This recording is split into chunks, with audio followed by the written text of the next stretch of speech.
Democratic Alliance Shadow Education MEC Minister, that is, Baxolile Nodada, has called for the resignation of Gauteng MEC Panyaza Lesufi. He claims he's biased against teaching of Afrikaans at schools. He joins us tonight. Baxolile, good evening to you. Thank you for your time. Firstly, tell us more about this claim that you're making. Good evening, Catherine. Good evening to your viewers. I think let's start by saying that the DA and the Minister of Education, Enzo Muchecha, actually agree that mother tongue education should be prioritized and expanded and not be attacked as the MEC of Gauteng is doing now when it comes to Afrikaans in particular. Because when we're looking at the Basic Education Laws Amendment Bill that has been proposed by the Department of Education, there's a specific clause 5 that is named the Lesufi clause that is trying to get rid of single medium schools with a particular attack on Afrikaans, particularly in Gauteng, using the law to process that. And we find that problematic because we should be encouraging mother tongue education, not just Afrikaans, but all the indigenous languages of South Africa. There's a pilot that has been done in the Eastern Cape now, where Xhosa has proven that it can improve results of reading, writing, language, and numeracy if children study in their mother tongue. And the best performing schools in the country are actually mother tongue educating schools. So instead of attacking Afrikaans schools in particular, we should be encouraging mother tongue in general. We should not miss the conversation and make it about Afrikaans, but make it about mother tongue education. And I feel as if, MEC Lesufi is trying to hide behind the fact that there are more and more schools that are going down the drain in this current education system that is not providing quality education. And if you look throughout the world over, we're one of the few continents that are still teaching our children in languages that are not their mother tongue. And it's been proven by experts that when children study in their mother tongue, they're able to perform better in school. We've got 4 out of 5 children that can't read for meaning under the age of 10. We've got children, as we speak after COVID, that only know what a grade 2 learner knew in 2019, now in June as a grade 3 learner. So we need to be able to curb and nip this in the bud, because what happens is that we start focusing on these things rather than the issues that are real in education, and we get sidetracked with these language discussions when you're supposed to be prioritizing mother tongue and focusing on the real issues. In what ways do you believe, as you said, the MEC is being sidetracked by language issues?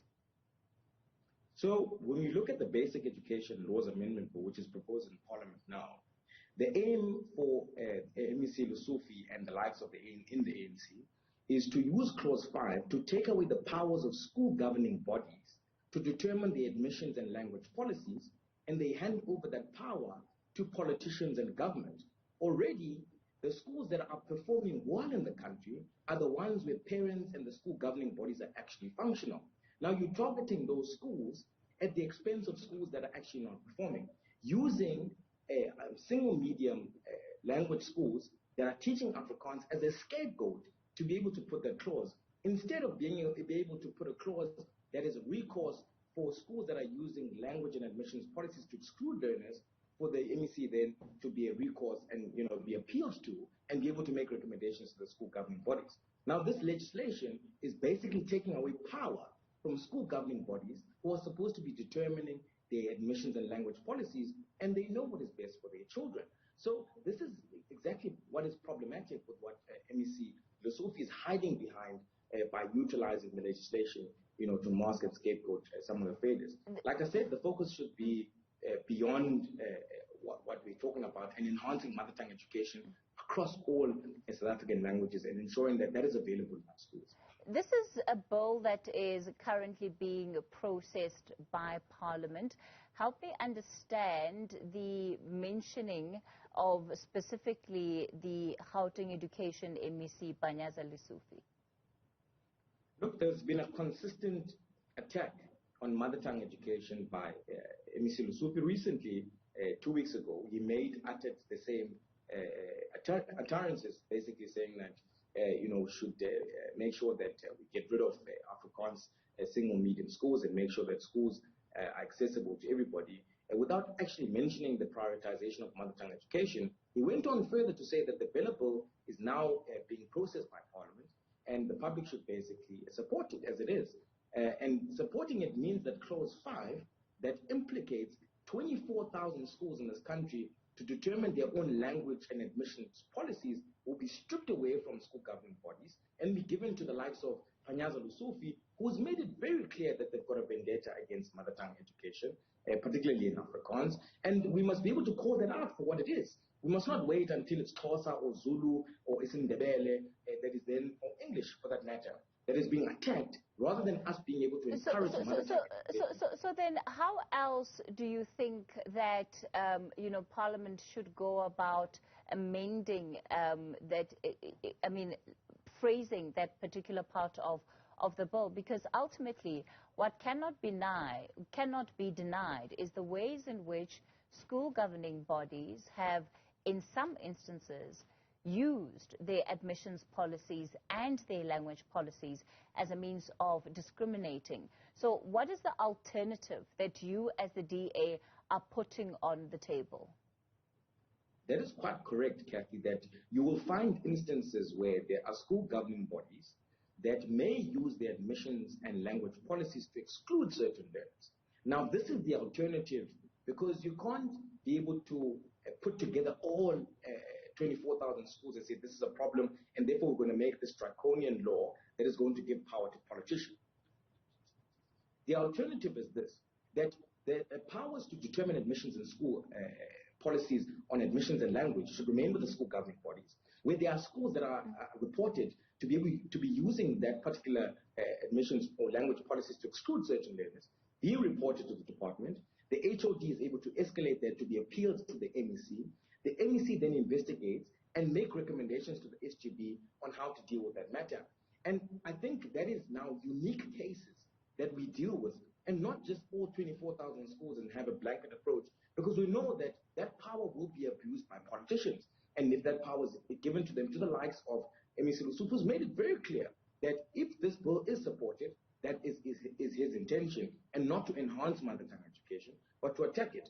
But we should not look at it in a lens that says that all schools that are mother tongue, that use mother tongue instruction, are now going to be discriminated. So Ndaba, I don't see the big difference between what you're saying versus what is proposed in this bill, because ultimately it's saying that the HOD within every province would be the individual that has the final say in as far as admissions and even disputes over admissions to schools are concerned.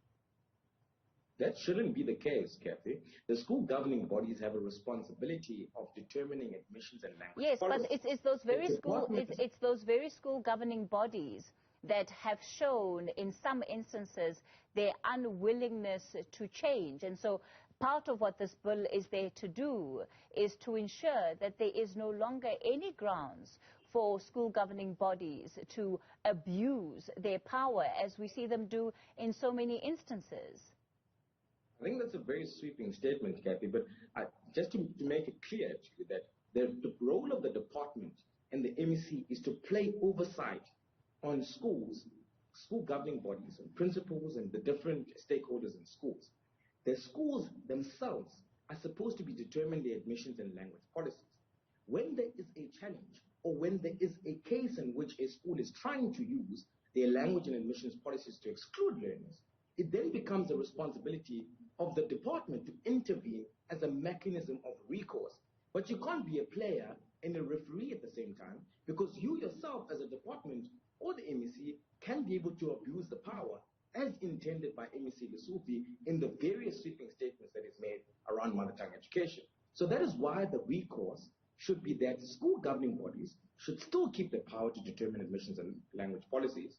Then the recourse appeal must be to the MEC, but in response, they must be making recommendations to the SGB and not dictating through the HOD that they must adopt this language or this admissions policy, because then centralizing power, and we don't see the reason and benefits of doing that, rather than knowing that the department already is failing in various instances in our basic education system, and then affording them more power to be able to cripple our system. I think is very dangerous. And we should try and avoid that and be able to separate the responsibility of the department, which is to play oversight and have recourse from the MEC and the school governing bodies in the schools to be able to provide quality education.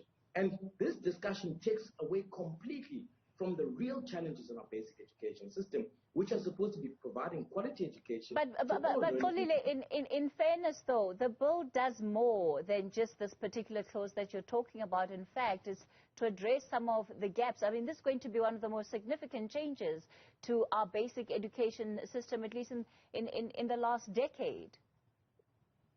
That's correct. There's quite a few changes in the bill, Kathy, that are quite correct. But largely the bill is problematic, and this is why it's problematic.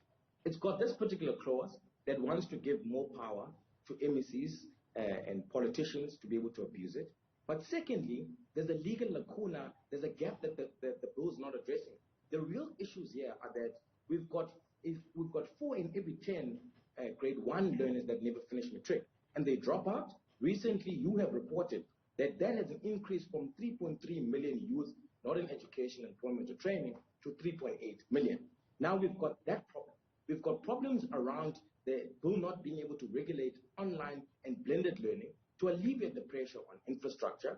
We're not talking about collaboration in schools, and there are various issues in the bill that are not being addressed.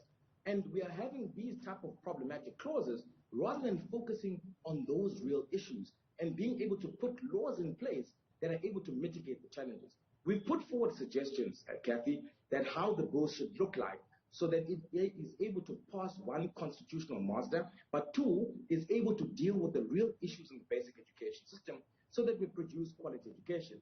Our system is strangled by unions not being able to let go of who gets appointed where, and as a result that suffers our quality of education. We've got proposals around mother tongue education that talks about being able to have dual medium textbooks for teachers so that they're able to teach quality teaching. So these are the issues that we're supposed to be discussing and not just focusing on one clause. But this is just one clause that is problematic that we're pointing out that is going to cripple quality education in the country. And that is why we're saying that the bill should go back and be able to deal with some of these issues and some of the issues that I've just mentioned. And we've made those submissions as the DA as well. Bakoli and Daba, we'll leave it there for tonight. And of course, Parliament is currently taking public hearings in as far as that particular bill is concerned, or at least they're accepting submissions from the public and various civil society organizations.